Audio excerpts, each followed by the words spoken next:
the eye.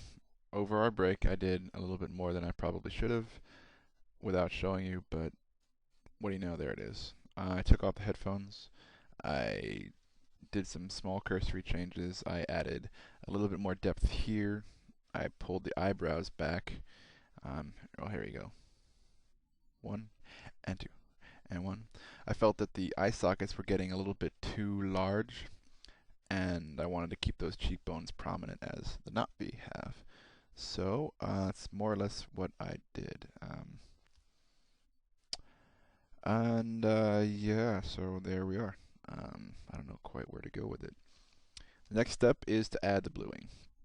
And the bluing is hard in my mind because, you can easily, select everything, copy and paste it into a new layer, and then, here, I'm sorry, I forgot my layers. And then go to hue, saturation, and adjust it till it's blue. But in my opinion, that looks like shit. Because in doing that, you tend to lose a lot of the variance that's naturally in the skin. Like, if you pull it apart and exaggerate, you got 1, 2, 3, 4, 5, innumerable numbers of skin tones and lights and darks, and skin color in general changes depending on where in the face you go. So it tends to be more reddish around this area, tends to be more yellowish around this area, and tends to be green or bluish in this area here. So that's something to keep in mind. And from what I've seen so far, the Not V have not as much regional skin differences as far as the color is concerned. But that said, we still can't ignore having a lot of different color. You really don't want to change the color and just keep it very local. Like, oh yeah, I guess this is pretty blue, but the highlights will be done. Local colors are like the highlights are done in white and the darks are done in black, and it ends up looking like a black and white photograph as viewed through a blue lens or something like that. And there's no color variance, there's no depth to it. So I like to keep things deep. So that said, there are a variety of ways to do this. And the first way that I tend to do is I'll make that duplicate layer here, and then go to Image, Adjustments, Channel Mixer. Where the hell are you? There we go, Channel Mixer. And the Channel Mixer is a strange thing. I should explain it better, but I don't really know. It's the type of thing you just have to kind of play around with.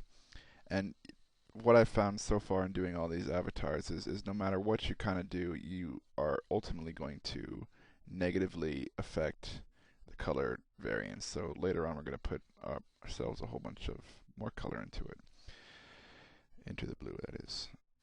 So I'll go like this, so that I have a sort of base blue. And again, reference, reference, reference, reference, reference. Because without reference, your stuff just doesn't look right. Trust me. So this is more or less close to, I suppose, where I wanted it to be. It's important to note that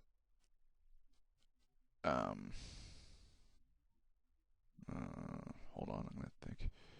It's important to consider the light that our photo is experiencing when doing this, because if you notice, there's a lot of white. There's a lot of very white light, and then there's a sort of a warmer, incandescent light over here. The white that you're going to see here needs to translate into the Navi skin tone, which, if you have reference that's very white, it'll help. So these are the sort of the color ranges that you want to be looking towards when you are bluing your Navi. As well as, if it's going to be more yellow, yellow and blue is green, more or less. And one more thing to consider. So I've got this channel mixed one, which is, it's a good base, but it is by no means done. We've still got a lot to do. So what I then do is I change the layer blending mode, which is under this tab right here, to hard light. What hard light will do is it'll take that blue information and translate it down. But right now, if we go back, we look at our reference and we compare it, one is very clearly far too green as opposed to the other. But we want to keep the green over here. But yes and no. So I will go back and you can adjust the hue saturation here without having such a negative effect as before. And I'm going to make it a little bit more towards the purple end of the spectrum. From here you can reduce the opacity a little bit so that, again, more of that color comes through. Because the more opacity you have, the more blue, obviously blue, it's going to be. So this is pretty good. So we're looking pretty good. We'll worry about the rest of the image a little bit later. For now, we just kind of want to keep going with what we have. Now, all the lights here have been sort of equalized down to this brightest being this sort of off turquoisey that we see on the white. And that doesn't always work right for us because, again, the light was white originally and that's where we want it to be. So from there, what we'll do is we'll make a new layer over top all this, and this layer will be soft light, I think. Let me double check on that. Yeah, so and in the soft light layer we will have the opportunity to redefine a lot of color and push in some more color and bring our brights back out a little bit more. Here, let me pull this down so you can see what I'm doing. And I'm again going to use a very fuzzy, very large brush, and as we can see, if we just kind of scribble around, it automatically lightens stuff up. And if you use white, it adds brightness, but it also adds a lot of saturation. Overlay does the same. Hard light is not the one we want. So I was just playing with blending layers types. It doesn't hurt to switch around through these things when you're working. Screen is good for some situations, but better for others. I'm just going to stick with soft light for now. We can desaturate it when we need to.